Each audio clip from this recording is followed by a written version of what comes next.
Should I be embarrassed about having my shirt off? Should I be embarrassed about flexing? It's your body.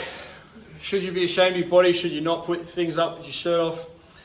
I don't feel as though that's something that we need to be shy about. I guess it's some kind of prudish culture, probably has some religious background, etc. The body is the greatest gift that we have.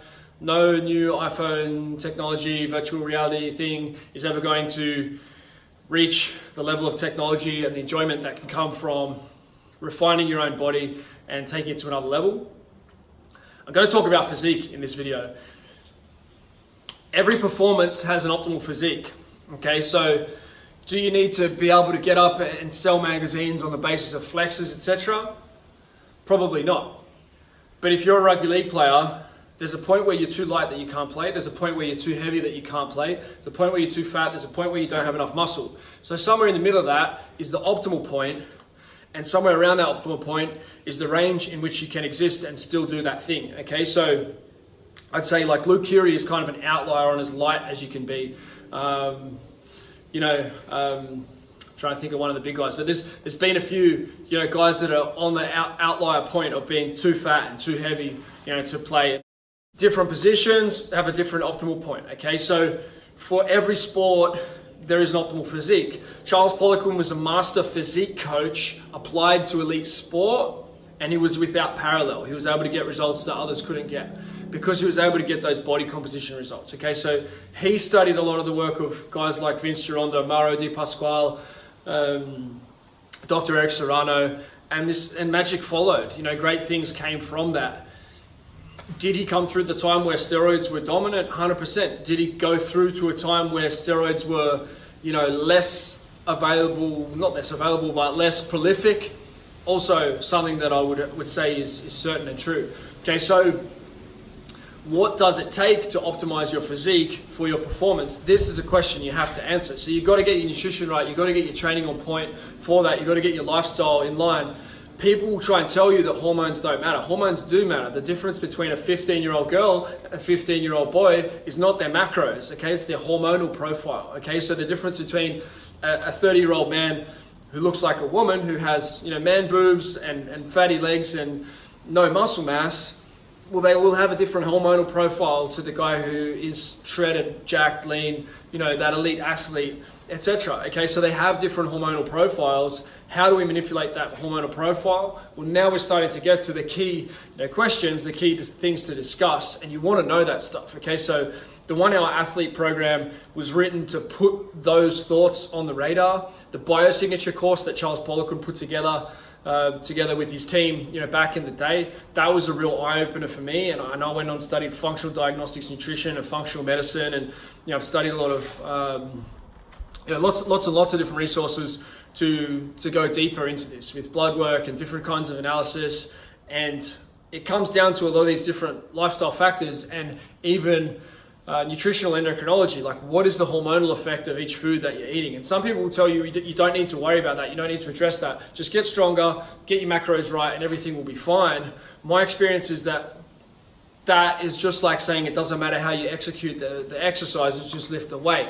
We know that that's not true. There are details that allow you to go to another level, and the more health troubles you've had or challenges you've had, or the further you would like to go towards the elite end, the more you should pay attention to those specific factors. Now, if you are just getting started and you're targeting, beginner, people that are literally, living a self-harm sort of lifestyle, you're getting to bed super late, eating a ton of junk food, etc., then for sure that's the level of discussion. Like, eat real food, go to bed, move a bit, and that's going to improve things. But we don't want to be aiming at that point. There's no inspiration in that point. We want to be going to a level that humans haven't been to before. The Real Movement Black Belt, there's not really, I don't know anyone who can achieve the Real Movement Black Belt, who can actually hit all of those stripes. I don't think there's anyone alive who can do that at the moment. There will be one day, and that's exciting, so we need to, if we want to achieve our best, we need to dial in our physique and dial in that understanding that for every physique, every performance has an optimal physique, and we want to take our physique to another level to take our performance to another level. Separating those two things and saying, well, the physique will come if the performance is there, it works for some people, it often doesn't work for other people, okay? It doesn't work generally for me. If I just think about performance, my physique tends to suffer, and I also tend to get injuries based on not doing the work. The physique work actually tends to be the healing work as well, that gets circulation, etc., to be able to boost performance. So it depends on your performance training philosophy and what you're actually doing for performance training. But for me, I have to keep a focus on that physique and keep a focus on that underlying capacity to be able to keep boosting performance. So I'd love to hear where you want to get to with your physique, what your strategy is at the moment, how you're eating, how you're sleeping, where you're learning about how to take yourself to another level. If you want some more help with that, reach out. That's what Real Movement was created for. I've gone from being, unhealthy, unwell, chronic fatigue, not being able to, being too slow to make the hockey teams that I wanted to make, being too sick to really live the life I wanted, to leading, a global movement in health and performance and working with some of the best athletes in the world to win with those athletes. If you want to go to that place, if you want to be one of those athletes, if you want to be one of those coaches, then hang around people who have done those sorts of things. That's what I did, that's what I do, and that's why we're getting results that other people aren't getting. So take yourself to another level. I challenge you, value yourself to the extent that you really explore your own potential. Thanks for checking out the video. I'd like to let you know as well that I've actually built a program called the 1 Hour Athlete, which brings you up to speed with a lot of what Real Movement is about. It goes through all the principles, key things that we did differently, working with pro athletes and do differently working inside a Real Movement gyms.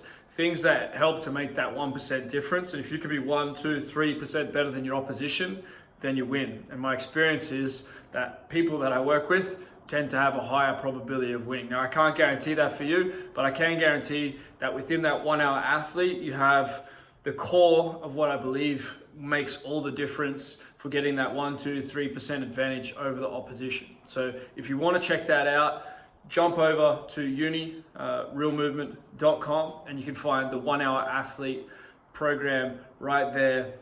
There's tons of great reviews on that. We've had a lot of different athletes and people from around the world jump on that program and dive into it and see a new perspective on performance. I'd love to hear what you think and see the results that you're going to get on the back end of using 1 Hour Athlete.